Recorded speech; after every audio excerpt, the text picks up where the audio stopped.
Awa, sharp, aye, drive it. I say na very few people wey sabi my story. When I wake up in the morning, I dey sing songs and give God glory. Oh yeah, I say na very few people wey sabi my story. Oh yeah, so when I wake up in the morning, I dey sing songs and give God glory. Oh,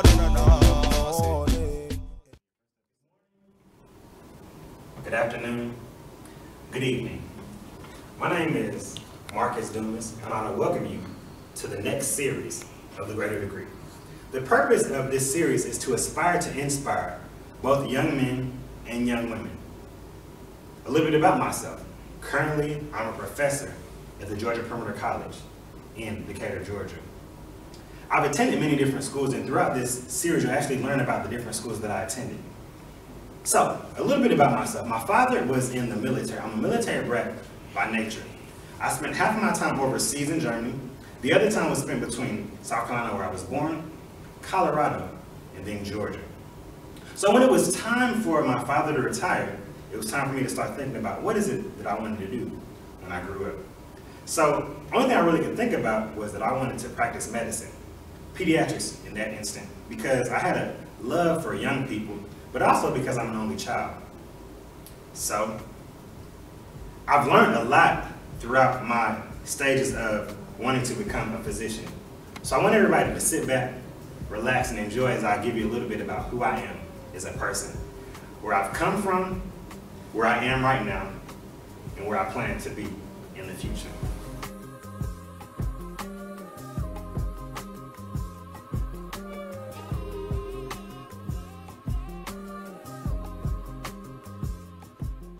So one thing that I think is important that we discuss that I failed to mention during my time previously is the importance of finding a mentor. So one of the things that happened from my transition from becoming a biology major into becoming a sociology major is that I had to actually figure out what it is that I needed to do in order to still go to medical school. One of the reasons I found myself being a biology major in the first part was that I was following in the footsteps of other people who basically said it's important that you become a biology major or chemistry major in order to go to medical school. But come to find out, that was some false information. So what's important is that whenever you're deciding that you want to be something, you need to find a mentor who can help you to get there. And in my case, there were other people in the field of healthcare who didn't necessarily major in biology or chemistry. The biggest piece of advice they told me is that, Marcus, as long as you find a major that you're comfortable with, that's going to give you satisfaction, even if you don't go to medical school, that's the major that I would choose for you. And then from there, you need to figure out which courses it is that you need to take in order to get to medical school. So I'll leave you with that tidbit of advice. Make sure you find a mentor who can actually walk you through the ropes in order to become whatever it is you aspire to become. So let's talk about a pivotal moment in my life when it came time for me to really understand that maybe biology wasn't the major that I should be in. And it came maybe around my end of my sophomore year, maybe it was the beginning of my junior year. But what occurred is that I was required to learn a little bit about the area in which I was living at the time, and that was the West End community. And I really wanted to get the perspective of somebody that I'd seen a few times while riding up to the MARTA station. So I introduced myself to this gentleman, and come to find out this man was homeless. What was more interesting is that this man had a PhD in English. And I really couldn't understand, why is it that you have a PhD in English, but you are homeless? And he said, Marcus, really, it's all about life choices. The decisions you make today are going to affect your tomorrow. And right then and there, I knew that there was something profound in that statement. And I decided that I really wanted to find the connection between the field of sociology and the field of healthcare, and how each one of them really depend on the other and how they affected one another. So I decided that I would take a risk and change my major from biology to sociology.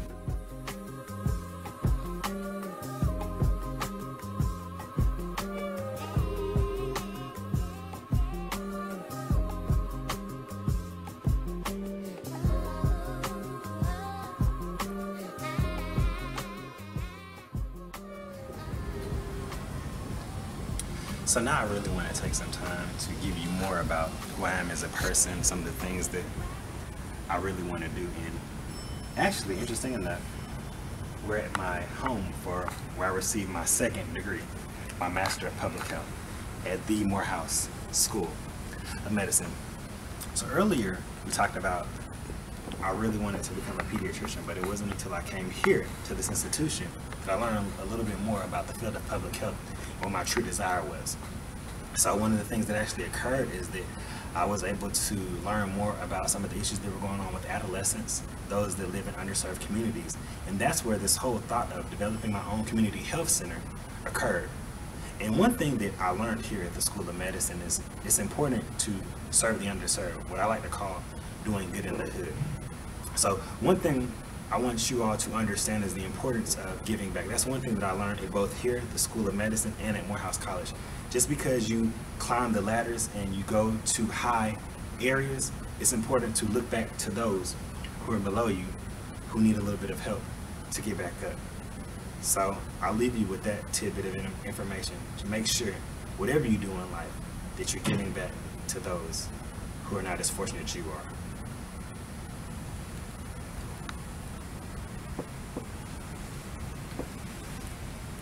As a faculty member at Georgia Perimeter College.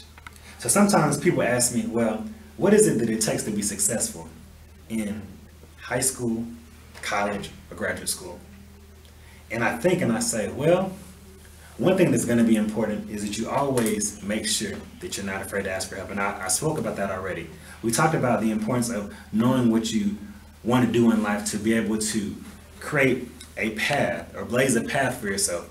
But also just understanding that college and graduate school is that community where you're able to, in a sense, slack off, but not necessarily slack off, because you want to really lay that foundation for whatever it is you want to become in life. So some of the issues that I have every now and then when my students are, they believe that going from high school to college is like the 13th grade. That's false. That's a fallacy. It's important to understand that you're a young adult now. You need to be able to start training yourself and walking in the footsteps of what it means to be a young adult. So one thing I'll say is to keep that out of your head. This is not the 13th grade. As professors, we expect you to step your game up, but in the end point, we'll make sure that we're going to help you to get wherever you want to get to. But you have to remember that you always need to ask for help. Never be afraid to ask for help. So we've discussed where I came from, and we've also discussed where I am right now. But currently, I actually am a student at the Philadelphia College of Osteopathic Medicine, where I'm studying both the biomedical sciences, which will help me to be more informative of the things that I'll be studying once I go to medical school, but also organizational development and leadership, which is helping me to become more of an agent of change in the field of healthcare, medicine, and public health. I started this journey in the year 2001, and it is now 2014, going into 2015. That is 14 years that I fought for this dream of mine to one day become a physician. As I mentioned earlier, from the homeless guy, he told me that, Marcus, the decisions you make today affect your tomorrow. And I'm okay with understanding that some of the decisions I made in my past, such as not asking for help or not reaching out to other people to mentor me, has affected me becoming a physician in a small amount of time. But at the same point, I'm excited about all the things that I've learned, the lessons that I've learned, which will help me to become the best physician that I can become. So, we've come to the end. I've shared where I came from, where I am now, and especially where I'm going. I want to thank my friend, Dr. Agu, for allowing me to be on this show, The Greater Degree. But more importantly, I want to leave you with a mantra I live by day in and day out, and that is to aspire to inspire before you expire.